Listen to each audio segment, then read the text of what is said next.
लौट कर फिर आऊँगा, अरे वीडियो भी बनाऊंगा। बट ये चैप्टर का नाम देख लो कितना इंटरेस्टेड है। और ये 23 चैप्टर है भाई साहब, पूरा मतलब काव्य खंड का ये बेसिकली बोल सकते हो चैप्टर है। सो बेसिकली मैंने बहुत बेहतर तरीके से आप लोगों को सारा चैप्टर दे दिया है ना, बिल्कुल होनेस्ट तरीके से। तो 1 से लेकर 23 तक आराम से देख लो, पूरा हिंदी कंप्लीट हो जाएगा भाई साहब तुम्हारा। लड़के की नाव कैसी है भाई साहब, लड़के की नाव जो है बहुत पुरानी है।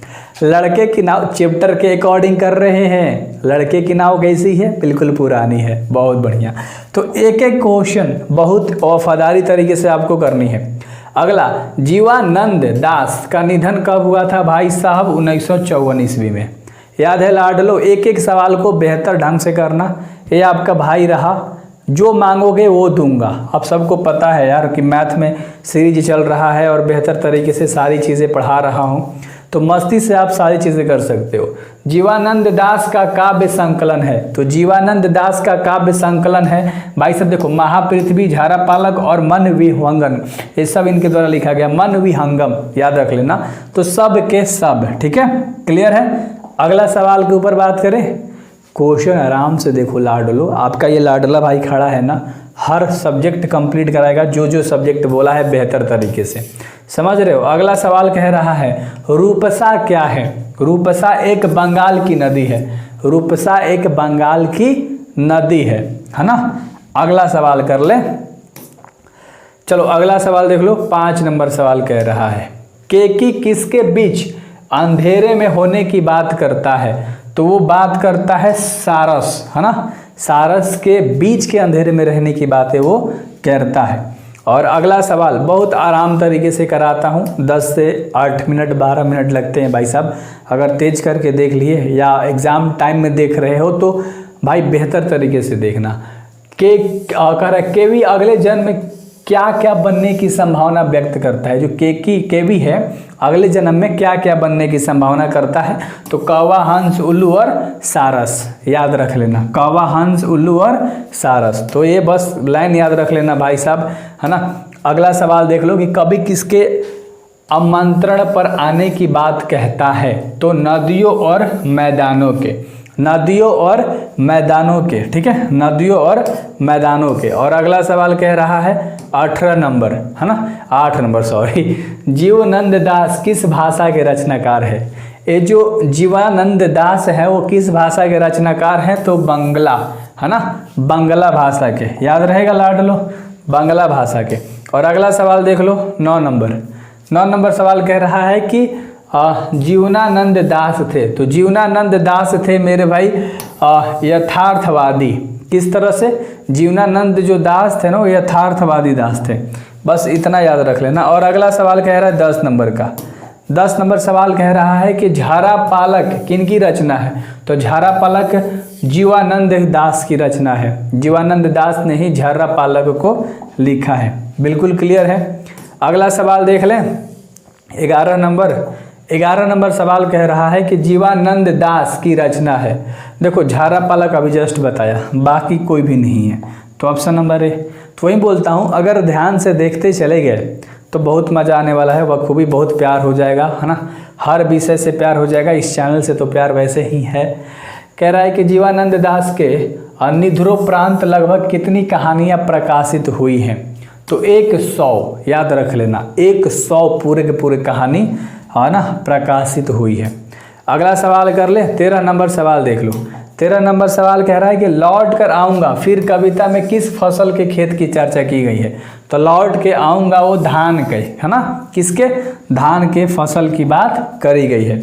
और अगला सवाल देख लो, 14 नंबर सवाल कह रहा है आपका कि कवि किसके पालने की बात करता है। तो कुहरे के, है ना, कवि कुहरे के पालने की बात करता है लाडलो।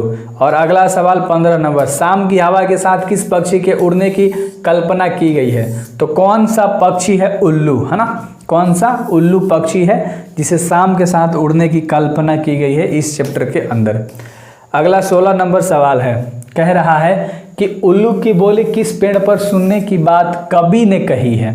तो उल्लू की बात कपास के पेड़ पर सुनने की बात कवि ने यही है। फॉलो में सब याद हो रहा होगा आपको, फॉलो में सब याद हो रहा होगा आपको। डू सब्सक्राइब मेरे भाई, दोस्त लेकर आओ, वीडियो को शेयर कर देना प्लीज़। घसीली ज़मीन पर बच्चा क्या फेंकेगा? घसीली ज़मीन पर बच्चा चावल फेंकता है ना, क्लियर है। चलो अगला सवाल देख लो, 18 नंबर। लौट कर आऊँगा फिर कविता में चर्चित ये जो रूपसा है ये क्या है? तो एक नदी है ना, ये क्या है? एक रूपसा नाम से एक नदी है भाई साहब, तो इतना याद रख लेना। और अगला सवाल करेंगे 19 नंबर। रंगीन बादलों के बीच कौन लौटते रहेंगे? तो सारस। कौन? सारस। रंगीन बादलों के बीच लौटते रहेंगे, वो कौन है लाडलो? वो है सारस, क्लियर है।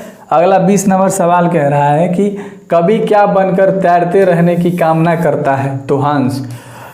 कभी हंस बन के तैरने की कल्पना करते रहता है, क्लियर है। अगले सवाल के ऊपर बात करें, अगला सवाल देख लो। अगला 21 नंबर सवाल कह रहा है लाडलो, 21 नंबर कि जीवनानंद दास किस भाषा के कवि हैं? तो बांग्ला, है ना, बांग्ला भाषा के कवि हैं, क्लियर है। और अगला सवाल कह रहा है कि इनमें कौन सी कृति जीवनानंद दास की नहीं है? तो भूमिका को नहीं लिखा है, बाकी झारा पालक, है ना, और धुनसर पांडुलिपि और वनलता स्नेह इन्हीं के द्वारा लिखा गया है, क्लियर है, तो याद रख लीजिएगा। और अगला सवाल कर लें 23 नंबर। सातकी, है ना, सातकी तरार तिमिर किसकी कृति है भाई साहब? ये जीवनानंद दास की कृति है, जीवनानंद दास की ये कृति है। कि केवल कृपया अच्छे तरीके से कृपया बनाओ, चैनल पर अपने दोस्तों में शेयर करो, बहुत मज़ा आएगा, जुड़े रहो, बस देखते रहो। लौट कर आऊँगा फिर शीर्षक कविता में उल्लू कहाँ बोलता है? तो ये तो कपास के पेड़ पर बोलता है, आपको पता है ना।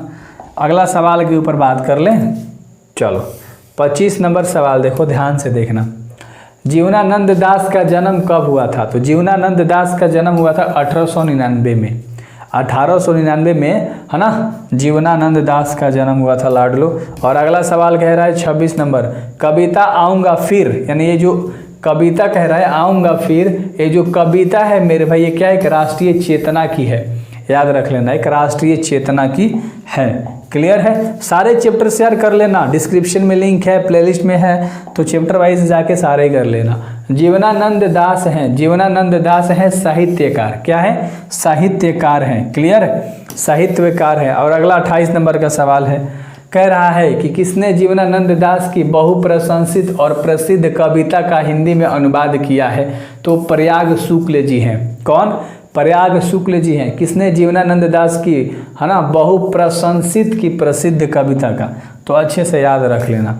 और अगला सवाल कह रहा है 29 नंबर, 29 नंबर कह रहा है कि जीवनानंद दास को जाना जाता है, तो जीवनानंद दास को जाना जाता है बांग्ला के आधुनिक कवि के रूप में, बांग्ला के आधुनिक कवि के रूप में जीवनानंद दास को जाना जाता है। और अगला है 30 नंबर का सवाल, कवि किसके आमंत्रण पत्र आने की मतलब आने की बात कहता है? तो यहाँ पर बात होना चाहिए था, बता नहीं, बात, ठीक है।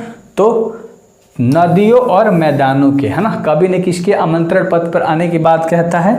तो नदियों और मैदानों के। सो उम्मीद करता हूँ भाई साहब हर वीडियो का हर ऑब्जेक्टिव आपको पसंद आता है, बेहतर तरीके से आप करते हो, बेहतर तरीके से आपको मज़ा आता है। सो यार बेस्ट ऑफ लक लाडलो, तैयारी बेहतर करना अपने एग्ज़ाम की और नंबर फिक्स कर लो, है ना, कितने लाने हैं कितने नहीं लाने, किस तरह से लाने हैं, मज़ा आ जाएगा बिल्कुल कतई जहर तरीके से। So best of luck.